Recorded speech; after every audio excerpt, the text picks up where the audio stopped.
गल कर रहे थे, इरफान साहब गल कर रहे थे, बाकी दोस्त गल कर रहे थे, इकबाल जोया साहब गल कर रहे थे, पंजाबी च गल कर रहे थे। यही बंदे उर्दू च गलबात कर लैन, यही बंदे अंग्रेजी च गलबात कर लैन, यही बंदे जर्मन लैंगुएज च गल कर लैन, तो क्या ये बंदे बदल जाएंगे? नहीं, ये बंदे नहीं बदलणगे, सिर्फ बोली बदली। ये अपनी बोली क्यों बोलन? ये अपनी बोली इसलिए बोलन कि कुदरत ने इन्हां नूं पंजाब दे विच इन्हां दा जमना पसंद फरमाया। यही अगर किसी होर खिते दे अंदर जमदे, बांग्लादेश दे अंदर जमदे तो इन्हां दी बंगाली बोली होंदी। पंजाब दे अंदर जम्मे तो कुदरत ने एक फैसला किया कि इन्हां नूं इत्थे पंजाब दे अंदर रह के इन्हां दी जिहड़ी बोली होएगी वो पंजाबी होएगी। हुण जिहड़े लोग आखदे ना कि पंजाबी बोलना, माँ बोली बोलना ये जहालत है, मैं कहना ये जहालत नहीं है। जहालत यह है कि तुसी जिथे कुदरत ने तुहानूं पैदा किया जिस रंग दे विच, तुसी उस रंग नूं छड्ड के कोई होर रंग अपनाउण दी पूरी कोशिश करते हो।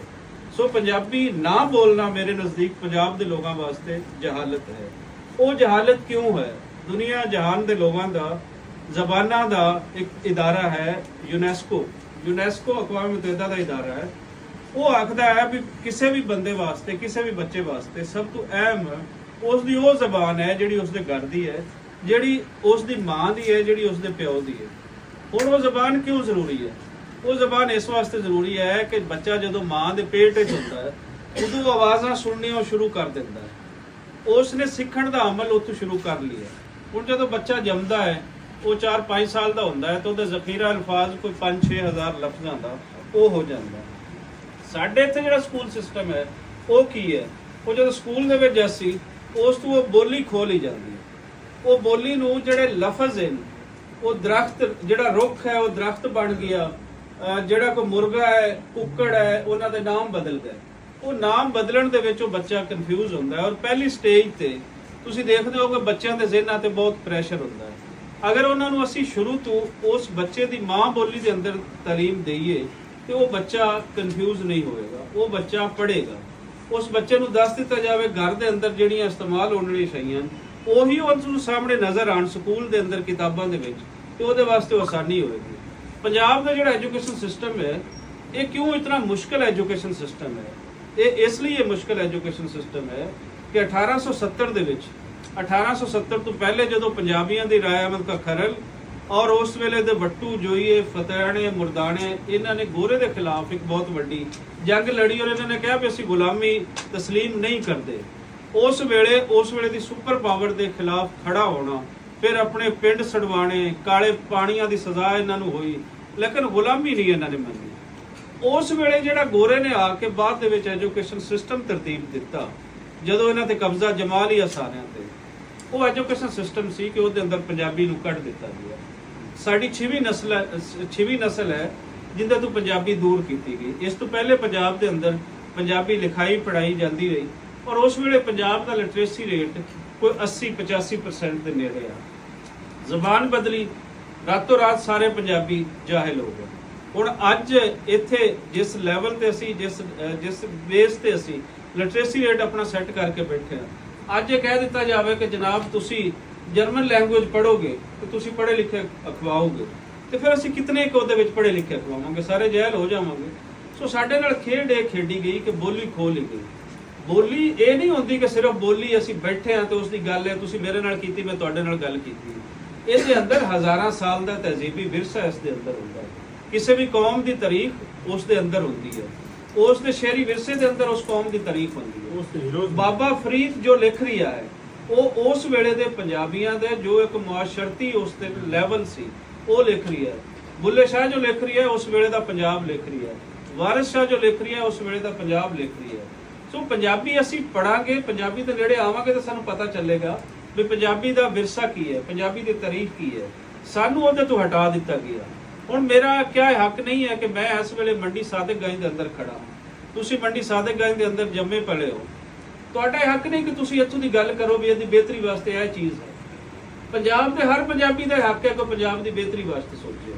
इस वेले का जिहड़ा एजुकेशन सिस्टम है जिंदे जो पंजाबी कढ़ दी गई है वो रट्टा सिस्टम ते बेस करदा है। इस टाइम असीं रट्टू तोते ते पैदा कर रहे हैं, असीं पूरे इंसान नहीं पैदा कर रहे। की वजह है कि इत्थे बड़े इंसान नहीं पैदा हो रहे? बड़े सोचने वाले इंसान इत्थे क्यों नहीं पैदा हो रहे? ਉਹਦੇ ਪਿੱਛੇ ਵੱਡਾ ਅਮਲ ਦਖਲ ਜ਼ਬਾਨ ਦਾ ਹੈ। ਸੋ ਸਾਡੀ ਹਮੇਸ਼ਾ ਤੋਂ ਇਹ ਕੋਸ਼ਿਸ਼ ਰਹੀ ਹੈ, ਜਿਹਦੇ ਵਿੱਚ ਅਸੀਂ ਅਦਾਲਤਾਂ ਦੇ ਵਿੱਚ ਵੀ ਗਏ, ਅਸੀਂ ਰੈਲੀਆਂ ਵੀ ਕੱਢੀਆਂ, ਭੁੱਖ ਹੜਤਾਲਾਂ ਵੀ ਕੀਤੀਆਂ, ਅਸੀਂ ਸਾਰੇ ਤਾਨੇ ਵੀ ਸੁਣੇ, ਮਿਹਣੇ ਵੀ ਸੁਣੇ, ਲੇਕਿਨ ਪਿਛਲੇ ਜਿਹੜੇ 12 ਸਾਲ ਦਾ ਸਫ਼ਰ ਹੈ, 11-12 ਸਾਲ ਦਾ, ਉਹਨਾਂ ਨੇ ਹਰ ਇੱਕ ਬੰਦੇ ਨੂੰ ਝੂਠਾ ਸਾਬਿਤ ਕੀਤਾ, ਕਿਉਂਕਿ ਅਸੀਂ ਸੱਚ ਦੇ ਨਾਲ ਜੁੜੇ ਹਾਂ। ਸੱਚ ਆਪਣਾ ਆਪ ਮਨਵਾ ਕੇ ਰਹੇਗਾ। ਉਹ ਮੰਡੀ ਸਾਦਕਗੰਜ ਦੇ ਅੰਦਰ ਕੋਈ ਸਾਜ਼ਿਸ਼ ਕਰ ਰਹੀ ਹੈ, ਉਹ ਬਹਾਵਲ ਨਗਰ ਦੇ ਅੰਦਰ ਕੋਈ ਸਾਜ਼ਿਸ਼ ਕਰ ਰਹੀ ਹੈ, ਪਾਕਪਤਨ ਦੇ ਅੰਦਰ ਸਾਜ਼ਿਸ਼ ਕਰ ਰਹੀ ਹੈ, ਜਾਂ ਲਾਹੌਰ ਦੇ ਵਿੱਚ ਬੈਠਾ ਸ਼ਖਸ ਪੰਜਾਬੀ ਦੇ ਖਿਲਾਫ ਸਾਜ਼ਿਸ਼ ਕਰ ਰਹੀ ਹੈ, ਉਸ ਨੇ ਇੱਕ ਦਿਨ ਬਹੁਤ ਬੁਰੀ ਤਰ੍ਹਾਂ ਹਾਰਨਾ ਹੈ। ਇਹ ਸੱਚ ਨੇ ਜਿੱਤਣਾ ਹੈ। ਪੰਜਾਬੀਆਂ ਨੇ ਆਪਣੀ ਗੱਲ ਕਰਨੀ ਹੈ। ਪੰਜਾਬੀ ਉਸ ਵੇਲੇ ਵੀ ਤਾਂ ਆਪਣੀ ਗੱਲ ਕਰਨ ਜਿਸ ਵੇਲੇ ਪੰਜਾਬੀਆਂ ਦੇ ਆਪਣੇ ਘਰ ਦੇ ਅੰਦਰ ਰਹਿੰਦੇ ਉਹਨਾਂ ਤੋਂ ਉਹਨਾਂ ਦੀ ਬੋਲੀ ਖੋਲੀ। ਅਸੀਂ ਸਾਰੇ ਲੋਕ ਬੈਠੇ, ਅਸੀਂ ਗੱਲ ਕਰ ਰਹੇ ਹਾਂ ਪੰਜਾਬੀ ਦੇ ਵਿੱਚ। बाहरों को बेवकूफ शख्स आ जाओगे, खबरदार अगर आपने पंजाबी में बात की तो तुम फलाम जबान में बात करो तो तुम मजहब कहलाओगे। साडा दिल तो करेगा कि इनू जुत्ती ला लवीए कि यार तू कौन होने सानू जाहिल बनाने वाला, सानू जबरदस्ती डिक्टेट करने वाला कि तुसी इस दे विच ना बोलो। पंजाब दे अंदर साडे वड्डे हमेशा तो पंजाबी बोलते रहे। पंजाबी एक छाननी है जिहड़ी छण छण के जिस दे अंदर पूरी एक रिचनेस आई, एक अमीरता आई, और सानू उस तो दूर कर दिता गया। ਇਹ ਕਾਨਫਰੰਸਾਂ ਦਾ ਮਕਸਦ ਵੀ ਇਹੀ ਹੈ। ਫਿਰ ਸਾਨੂੰ ਕਿ ਅਸੀਂ ਆਪਣੇ ਇਸ ਬੋਲੀ ਨੂੰ ਮਜ਼ਬੂਤ ਕਰੀਏ। ਇਸ ਬੋਲੀ ਦੇ ਵਿੱਚੋਂ ਲਹਿਜਿਆਂ ਦੀ ਬੁਨਿਆਦ ਤੇ ਨਵੀਆਂ ਬੋਲੀਆਂ ਬਣਾ ਦਿੱਤੀਆਂ ਗਈਆਂ। ਖਾਜਾ ਫਰੀਦ ਨੂੰ ਜਿਹੜੇ ਪੜ੍ਹਨ ਵਾਲੇ ਸਨ, ਜਿਹੜੇ ਬੁੱਲੇ ਸ਼ਾਹ ਨੂੰ ਪੜ੍ਹਨ ਵਾਲੇ ਸਨ, ਜਿਹੜੇ ਵਾਰਿਸ ਸ਼ਾਹ ਨੂੰ ਪੜ੍ਹਨ ਵਾਲੇ ਸਨ, ਇਹ ਇੱਕ ਸਨ। ਲੇਕਿਨ ਉਸ ਤੋਂ ਬਾਅਦ ਵਿੱਚ ਇਹ ਸਾਜ਼ਿਸ਼ ਜਿਹੜੀ ਪਿਛਲੇ 40-50 ਸਾਲ ਦੇ ਅੰਦਰ ਕੀਤੀ ਗਈ, ਉਹਦੇ ਅੰਦਰ ਮੁਲਤਾਨੀ ਬੈਲਟ ਦੇ ਅੰਦਰ ਇੱਕ ਨਵੀਂ ਬੋਲੀ ਕਿਹਾ ਕਿ ਇਹਦੀ ਬੋਲੀ ਪੰਜਾਬੀ ਨਹੀਂ ਹੈ। ਸੋ ਸਾਨੂੰ ਇਹ ਯਾਦ ਰੱਖਣਾ ਚਾਹੀਦਾ ਹੈ ਕਿ ਜਦੋਂ ਵੀ ਕੋਈ ਚੀਜ਼ ਜੜ ਪਕੜੇਗੀ, ਮਜ਼ਬੂਤ ਹੋਏਗੀ, ਉਹਦੇ ਅੰਦਰੋਂ ਲੋਕਾਂ ਨੂੰ ਤੋੜਿਆ ਜਾਏਗਾ, ਉਹਦੇ ਅੰਦਰੋਂ ਲਹਿਜਿਆਂ ਨੂੰ ਤੋੜ ਕੇ ਜ਼ਬਾਨਾਂ ਬਣਾਇਆ ਜਾਏਗਾ, ਉਹਦੇ ਅੰਦਰ ਇੱਕ ਹੋਣ ਦੀ ਜਿਹੜੀ ਗੱਲ ਹੋਏਗੀ, ਉਸ ਨੂੰ ਕਿਸੇ ਨਾ ਕਿਸੇ ਸਾਜ਼ਿਸ਼ ਦੇ ਤਹਿਤ ਪਿੱਛੇ ਸੁੱਟਿਆ ਜਾਏਗਾ। ਸੋ ਇਹ ਵੀ ਯਾਦ ਰੱਖਣਾ ਕਿ ਜਿੱਥੇ ਬੋਲੀ ਸਾਡੇ ਵਾਸਤੇ ਜ਼ਰੂਰੀ ਹੈ, ਸਾਡੀ ਸ਼ਨਾਖਤ ਦਾ ਸਵਾਲ ਹੈ, ਸਾਡੀ ਹੋਂਦ ਦਾ ਸਵਾਲ ਹੈ, ਉੱਥੇ ਪੰਜਾਬ ਨੂੰ ਇੱਕ ਰੱਖਣ ਦਾ ਸਵਾਲ ਵੀ ਹੈ। ਪੰਜਾਬ ਨੂੰ ਇੱਕ ਰੱਖਣਾ ਹੈ, ਔਰ ਪੂਰੇ ਪੰਜਾਬ ਦੀ ਬੋਲੀ ਸਦੀਆਂ ਤੋਂ ਪੰਜਾਬੀ ਰਹੀ ਹੈ। ਜਿੱਦੀ ਜਿਤਨੀ ਵੀ ਮਰਦਮਸ਼ੁਮਾਰੀਆਂ ਇੱਥੇ ਹੋਈਆਂ ਹਨ, ਉਹਦੇ ਅੰਦਰ ਪੂਰਾ ਖਿੱਤਾ ਬਹਾਵਲਪੁਰ ਰਿਆਸਤ, ਉਹਦੇ ਅੰਦਰ ਪੂਰਾ ਪੰਜਾਬ, ਉਹਦੇ ਅੰਦਰ ਅੱਗੇ ਮੁਲਤਾਨ ਤੇ ਅਗਲੇ ਬੈਲਟ ਦੇ ਏਰੀਆ, ਇਹ ਸਾਰੇ ਲੋਕਾਂ ਦੀ ਜ਼ਬਾਨ ਪੰਜਾਬੀ ਰਹੀ ਹੈ। ਪੰਜਾਬੀ ਨੂੰ ਅਸੀਂ ਮਨਵਾਣਾ ਹੈ, ਪੰਜਾਬੀ ਪੂਰੀ ਮਨਵਾਣੀ ਹੈ। ਇਹ ਨਹੀਂ ਕਿ ਅਸੀਂ ਟੁਕੜੀਆਂ ਦੇ ਵਿੱਚ ਮਨਵਾਣੀ ਹੈ, ਕਿਉਂਕਿ ਨਵੀਂ ਜ਼ਬਾਨ ਵਾਲੇ ਕਹਿਣ ਕਿ ਅੱਛਾ ਅਸੀਂ ਪੰਜਾਬੀ ਨੂੰ ਤਾਂ ਮੰਨਿਆ, ਲੇਕਿਨ ਇਹਦੇ ਅੰਦਰ ਇਹ ਪੋਰਸ਼ਨ ਤੁਸੀਂ ਫਲਾਂ ਜ਼ਬਾਨ ਨੂੰ ਦੇ ਦਿਓ। ਸਾਡੀ ਇਹ ਡਿਮਾਂਡ ਹੈ ਕਿ ਪੰਜਾਬੀ ਦਾ ਰਾਜ ਇੱਥੇ ਆਵੇ, ਪੰਜਾਬੀ ਆਪਣੇ ਫੈਸਲੇ ਆਪ ਕਰਨ, ਇੱਥੋਂ ਦੀ ਸਿਆਸਤ ਪੰਜਾਬੀ ਨਾਲ ਜੁੜੇ, ਮਰੀਮ ਨਵਾਜ਼ ਪੰਜਾਬ ਦਾ ਸੋਚੇ, ਇੱਥੋਂ ਦੀ ਆਪੋਜੀਸ਼ਨ ਵੀ ਪੰਜਾਬ ਦਾ ਸੋਚੇ। ਇੱਥੋਂ ਅਗਰ ਪੀਪਲਜ਼ ਪਾਰਟੀ ਨੇ ਵੋਟ ਲੈਣੇ ਨੇ ਤਾਂ ਪੀਪਲਜ਼ ਪਾਰਟੀ ਵੀ ਪੰਜਾਬ ਦੀ ਗੱਲ ਕਰੇ। ਪੀਪਲਜ਼ ਪਾਰਟੀ ਸਿੰਧ ਦੇ ਅੰਦਰ ਜਿਸ ਤਰੀਕੇ ਨਾਲ ਉਹਨੂੰ ਸਿੰਧ ਪਿਆਰਾ ਹੈ, ਉਸ ਨੂੰ ਪੰਜਾਬ ਪਿਆਰਾ ਕਿਉਂ ਨਹੀਂ? ਸੋ ਇਹਨਾਂ ਸਿਆਸਤਾਂ ਨੂੰ, ਇਹਨਾਂ ਸਾਜ਼ਿਸ਼ਾਂ ਨੂੰ ਸਾਨੂੰ ਸਮਝਣਾ ਪੈਣਾ ਹੈ। ਇੱਥੇ ਮਜ਼ਹਬੀ ਜੱਟੀ ਉੱਥੇ ਵੱਜ ਗੱਜ ਕੇ ਸਿੰਧ ਦੀ ਗੱਲ ਕਰਦੀ ਹੈ। ਪੰਜਾਬ ਦੇ ਅੰਦਰ ਮੌਲਾਨਾ ਫਜ਼ਲੁਰ ਰਹਿਮਾਨ ਦੀ ਪਾਰਟੀ ਪੰਜਾਬ ਦੀ ਕਿਉਂ ਨਹੀਂ? ਜਦੋਂ ਤੁਸੀਂ ਐਕਸ ਤੇ ਸੋਸ਼ਲ ਮੀਡੀਆ ਤੇ ਤੁਸੀਂ ਜਾਂਦੇ ਹੋ, ਦੂਸਰੀਆਂ ਕੌਮਾਂ ਤੁਹਾਨੂੰ ਗਾਲੀ ਦੇ ਰਹੀਆਂ, ਉਸ ਗਾਲੀ ਦਾ ਜਵਾਬ ਸਾਨੂੰ ਦੇਣਾ ਪੈਣਾ। ਸਾਡਾ ਇੱਕ ਵੱਡਾ ਕਿਰਦਾਰ ਹੈ। ਅਸੀਂ ਹੁਣ ਕੋਈ ਗਾਲ ਬਰਦਾਸ਼ਤ ਨਹੀਂ ਕਰਾਂਗੇ, ਅਸੀਂ ਝੂਠੇ ਇਲਜ਼ਾਮ ਬਰਦਾਸ਼ਤ ਨਹੀਂ ਕਰਾਂਗੇ, ਔਰ ਸਭ ਤੋਂ ਬਿਹਤਰ